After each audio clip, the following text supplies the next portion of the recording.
Bonjour tout le monde, on se retrouve pour une nouvelle petite vidéo d'un vlog.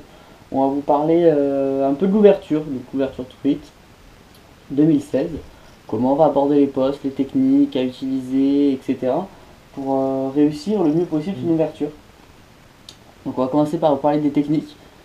Donc il existe trois grandes familles de techniques. La pêche au toc, la pêche à la mouche et la pêche au leurre. Pour la truite, c'est les principales.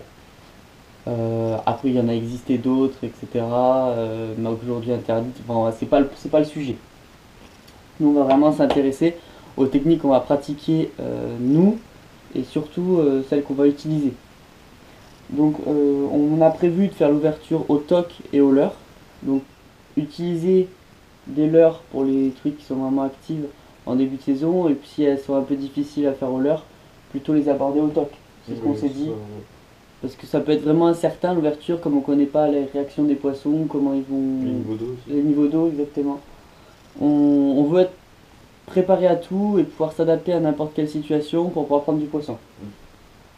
Donc on va vous présenter, du coup, pour cette technique au toc, on peut le pêcher par exemple le toc de plusieurs manières. Avec plusieurs appâts différents, plusieurs types de plombées, et on va vous montrer le matériel que nous on a pour pêcher au toc. Donc, on va parler de la méthode de base. Une canne à toc. Une canne à toc. C'est une canne très simple, avec juste un moulinet et une canne, en l'occurrence, téléréglable. En l'occurrence, une canne téléréglable, du coup, qu'on peut régler à plusieurs endroits. Il y avait juste le sion qui est télescopique.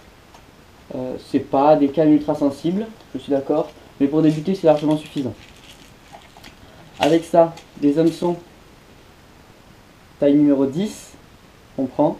Hameçon spécialement pour utiliser sur des vers, donc avec amplongue, comme vous pouvez le voir, pour pouvoir vraiment s'adapter aux vers et enfiler des vers de terre dessus. Après, on peut pêcher à la teigne également. Des petits plombs et une petite boîte avec des rigolettos que je vais ouvrir. Hop. Donc les rigolettos, c'est des petites billes de couleur pour ceux qui ne connaissent pas, juste pour voir là où est notre fil.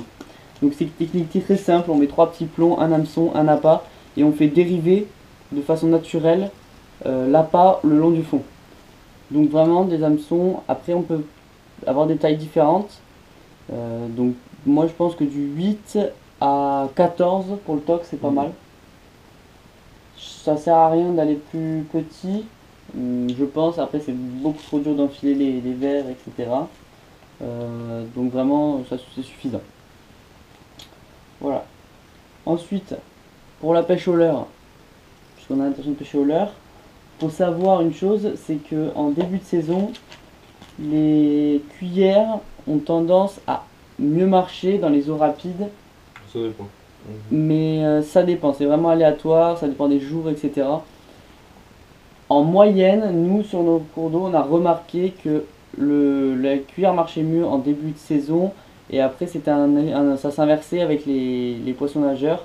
Mais ça peut être très aléatoire sur un jour ou l'autre, ça peut changer. Donc, notre boîte, à l'heure, vous avez une présentation complète sur la chaîne, que je vous invite à aller voir si vous ne l'avez pas vu. Je vous mets le lien de toute façon. Donc là, on vous indique vraiment tous nos poissons nageurs, comment ils sont. Donc, je ne vais pas m'intéresser trop là-dessus. Par contre, les cuillères. Pour les cuillères, c'est simple. C'est simple, ouais, on me demande souvent ce qu'on utilise. Alors, nous, en cuillère, ce qu'on utilise, hop, faut que j'en trouve. C'est les MEPS. C'est des MEPS. Ça, c'est numéro 2. Taille numéro 2, on a plein de coloris, argentés, à point rouge, à point bleu. On les a dorés, on les a dans toutes les couleurs. Et surtout, nous, on met des hameçons simples. Donc, on a changé les hameçons de base qui étaient des triples, pour mettre des hameçons simples. On garde toujours la même souplesse, mais l'avantage c'est qu'on blesse moins les truites, et qu'elles sont plus faciles à décrocher. Voilà, sans ardillon, bien sûr. On utilise aussi les tailles numéro 1 et 0.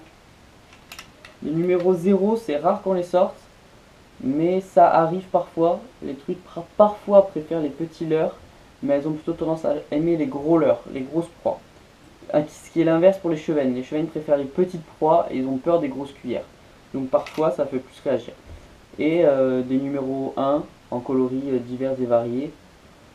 Ça nous arrive, des coloris flash. Faut avoir un peu tout dans sa boîte parce que les truites sont parfois très capricieuses. Pardon. Hormis les cuillères tournantes, on a les cuillères ondulantes. Là, c'est plus gros, pour de la plus grosse truite.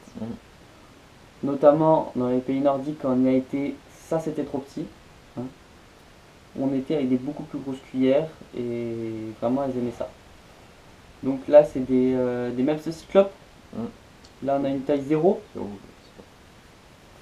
Nous, on était en taille 1 dans les pays nordiques, mais dans les rivières, dans les grandes rivières, etc. Taille 1 ou taille 0, je sais pas trop. Et on en a d'autres, des plus petites, génération leurre, des ondulantes, qui sont pas mal aussi. Ça permet de prospecter dans des grandes profondeurs, plus qu'avec les tournantes. Et je vais te laisser présenter les leurres souples. Souples. Cette année, on va essayer le leurre souple. Des petits gliders. Et ça, c'est des vibro worms. Crazy Fish. Et on va essayer sûrement les Rottweiler aussi. Les Rottweiler de chez Reinz aussi, qui sont très intéressants. Là, il y a du rose, mais on a aussi du marron.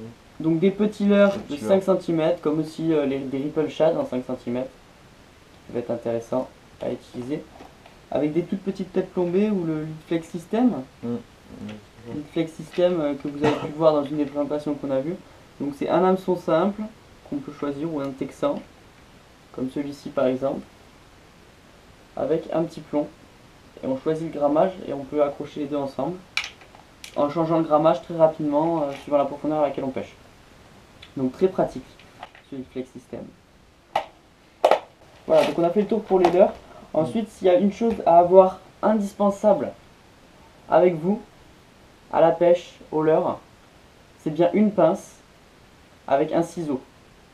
Le ciseau pour couper vos fils, parce que sinon c'est l'enfer. Bon, après vous pouvez couper avec vos dents, mais la pince, quand vous pêchez au leurre, c'est vraiment indispensable d'en avoir une pour pouvoir décrocher les poissons sans les abîmer, sans passer une demi-heure à les décrocher en les éclatant. Voilà.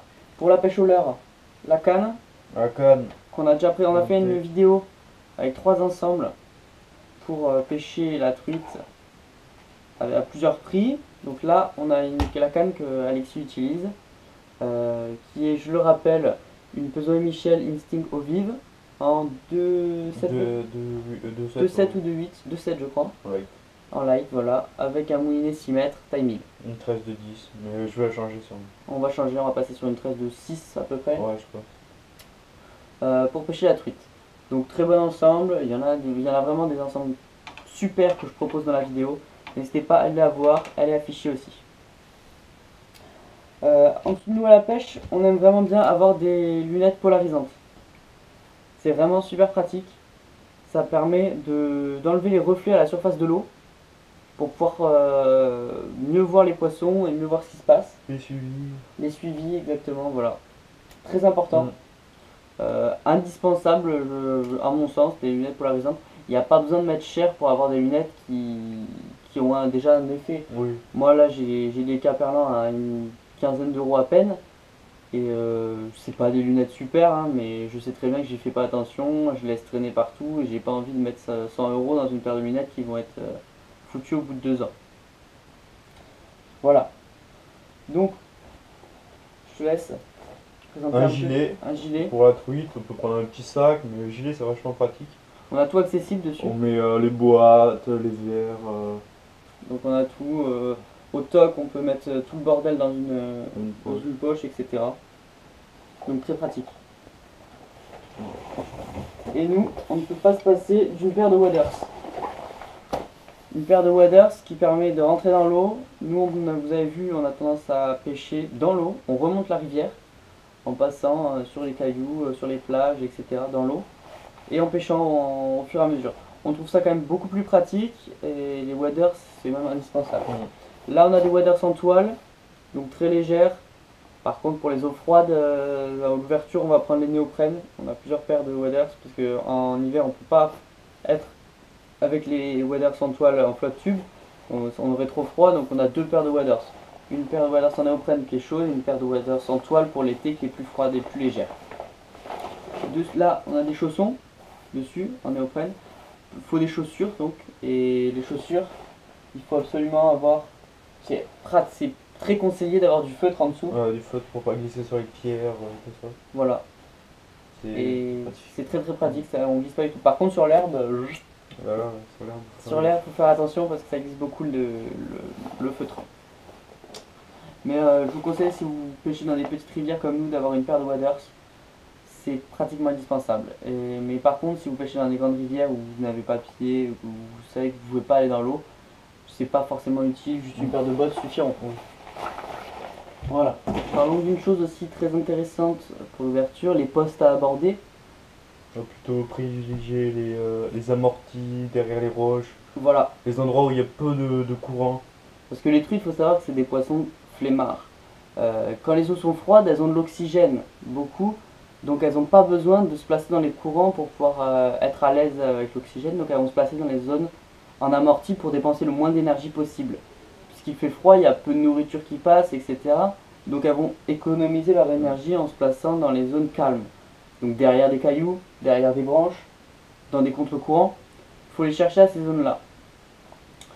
Principalement si les eaux sont froides. Après, n'hésitez pas à faire passer le leurre dans le courant, à ras de la zone calme. À la limite, la truite va venir de la zone calme pour attraper la proie dans le courant.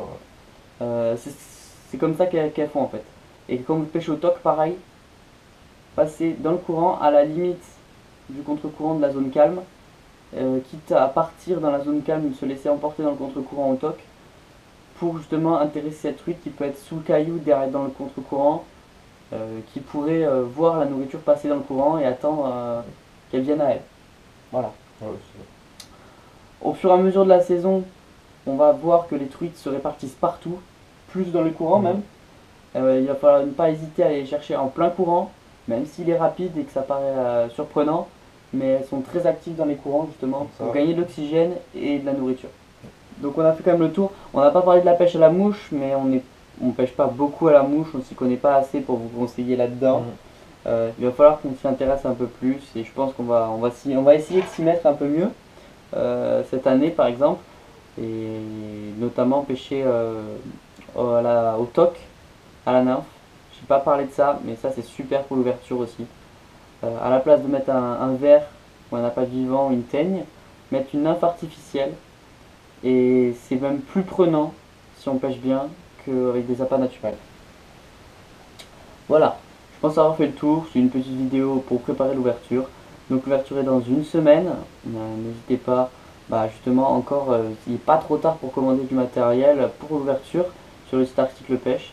Mais vous y voyez sous semaine. Si vous commandez rapidement, vous avez le temps de finaliser vos achats. Et moi je vous souhaite à tous une bonne ouverture. Ouais, moi aussi. Prenez du poisson. Voilà, faites-vous plaisir, c'est le principal. Et voilà, n'hésitez pas à nous suivre sur Facebook aussi et à vous abonner pour voir les prochaines vidéos. Allez, ciao ciao. Et ça s'arrange pas. Bon, ça va bien. Si. Pareil. Ouais, tout s'est décalé en fait.